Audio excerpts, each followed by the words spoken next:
আর মাত্র কিছু সময়ের অপেক্ষা।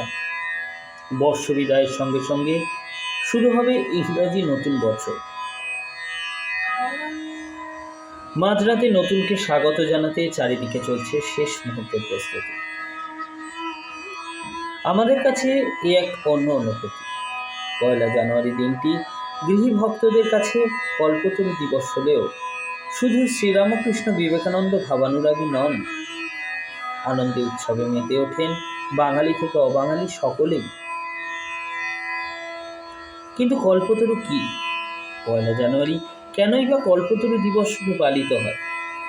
আসুন দেখে নেওয়া যাক ১৩৯ বছর আগে ১ জানুয়ারিতে যুগান্তকারী কি এমন ঘটনা ঘটেছিল। অন্তলীলাকালে শ্রীরামকৃষ্ণদেব তখন কাশীপুর উদ্যানবাটিতে। গুরু ভাইদের সঙ্গে সিমলের নরেন্দ্রনাথ নিজেকে নিয়োজিত করেছেন ঠাকুরের সেবায়। ডাক্তারের উপদেশ অনুযায়ী সেই ঘরে ভক্তদের প্রবেশাধিকার নিয়ন্ত্রিত। গৃহী ভক্তরা ঠাকুরের দর্শনে প্রতিদিন আসছেন, অপেক্ষা করছেন আর ফিরে ফিরে যাচ্ছেন। মন তাদের বড়ই ব্যথিত। দেখতে দেখতে এসে গেল নতুন বছর, ১৮৮৬ সালের ১ জানুয়ারি। ভক্তেরা সেদিন আশায় বুক মেঁধে এলেন, যদি একটিবার অন্তত ঠাকুর দর্শন দেন। বেলা ২:৩০ পর্যন্ত অপেক্ষা করেও যখন প্রভুর দর্শন পাওয়া গেল না, অনেকে মনস্থির করলেন ফিরে যাবেন। কিন্তু গিরিশবাবুর বিশ্বাস মাছিকে বাঁচায় না। তিনি জানতেন করুণাময় ঠাকুর নিশ্চয়ই দেখা দেবেন। ঠিক করলেন ঠাকুরের দর্শন না পেয়ে ফিরবেন না।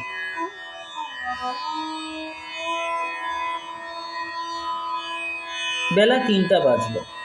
সত্য হলো ভক্ত ভৈরবের ধারণা। বিস্ময়ে অভিভূত হয়ে সকলে দেখলেন প্রেমের ঠাকুর শ্রীরামকৃষ্ণদেব অমৃতের দূত হয়ে এগিয়ে আসছেন তাদেরই দিকে। উদ্যান পথে আম গাছটির কাছে এসে গিরিশবাবুর কাছেই জানতে চাইলেন, হ্যাঁ গা গিরিশে, তুমি যে সকলকে এত কথা বলে বেড়াও, তুমি কি দেখেছ ও বুঝেছ? প্রভুর সামনে নতজানু হয়ে গিরিশবাবু গদগদ স্বরে সেদিন বললেন, ব্যাস বাল্মীকি যা বর্ণনা করতে পারে না, আমি তার সম্বন্ধে কি বা বলতে পারি?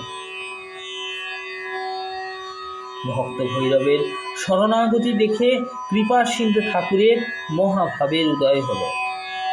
অর্ধবাহ্য দশায় গিরিশবাবুকে উপলক্ষ করে সমবেত ভক্তদের বললেন, তোমাদের কি আর বলবো, আশীর্বাদ করি তোমাদের চৈতন্য হোক, চৈতন্য হোক, চৈতন্য হোক।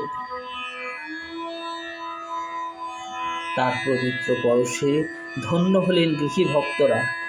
এক দিব্য আনন্দে সমবেত ভক্তদের হৃদয় পূর্ণ হল।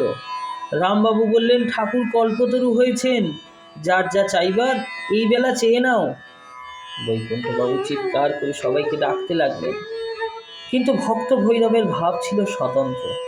যিনি না চাইতেই সব দেন, তার কাছে আর চাওয়ার কি আছে?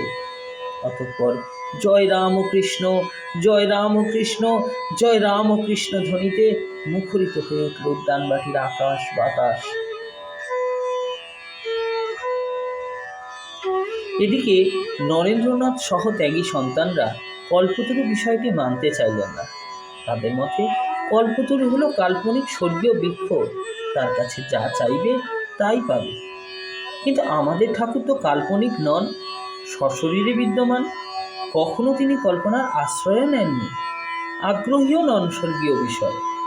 মানব দেহ ধারণ করে এসেছেন, নিজের মুক্তির কথা না ভেবে সদা সর্বদা প্রেমধন বিলোচ্ছেন, শুধুই লোক কল্যাণ। ঠাকুরের এই আশীর্বাদ দানের ঘটনাটিকে তারা অভিহিত করলেন আত্মপ্রকাশে অভয় প্রদান রূপে। শ্রী শ্রী মা নরেন্দ্রনাথকে বুঝিয়ে বললেন, বাবা ভেবে দেখো, শয্যাতে যে মানুষটি এক পাশ থেকে অন্য পাশে ফিরতে পারেন না, সেই তিনি কি করে নেমে এলেন দোতলা থেকে? আর কেমন করেই বা পৌঁছে গেলেন ভক্তদের কাছে? আবার ফিরেও এলেন নিজের ঘরে। মা এও বললেন, গৃহস্থরা যদি ঠাকুরকে কল্পতরু রূপে দেখে, তবে তিনি তাদের কাছে কল্পতরু হয়েই থাকুন না, আর ত্যাগীদের কাছে থাকুন তাদের মতো করে। সকলেই তো তার সন্তান। তিনি অনাথের নাথ, তুমি দীনবন্ধু, তুমি নিত্য কল্পতরু, তুমি কৃপা সিন্ধু। তোমার কাছে কি বা চাইব? তুমি আমাদের চৈতন্য দাও প্রভু। তোমার শ্রীপাদপদ্মে জানাই শত কোটি প্রণাম।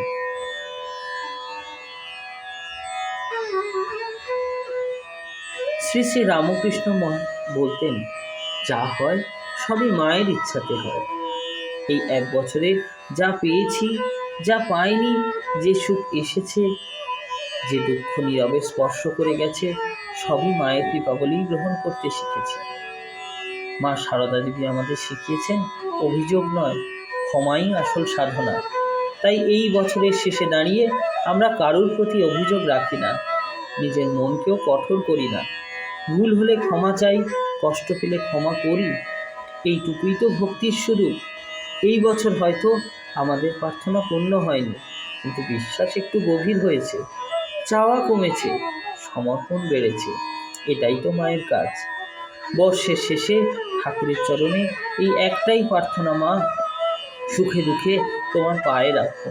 আমার ইচ্ছা নয়, তোমার ইচ্ছাই পূর্ণ হোক। নতুন বছরে যেন অহং কমে, ভক্তি বাড়ে, হৃদয় আরও কোমল হয়, আর সকল জীবের প্রতি মায়ের মতো দয়া জন্মায়। ঠাকুর ও মায়ের চরণে শ্রীরামকৃষ্ণ মা সারদা সেবা সংঘ চাম্পাহাটির তরফ থেকে প্রণাম জানাই। সেই সঙ্গে সকলকে নতুন বছরের আন্তরিক শুভেচ্ছা ও প্রণাম। নমস্কার।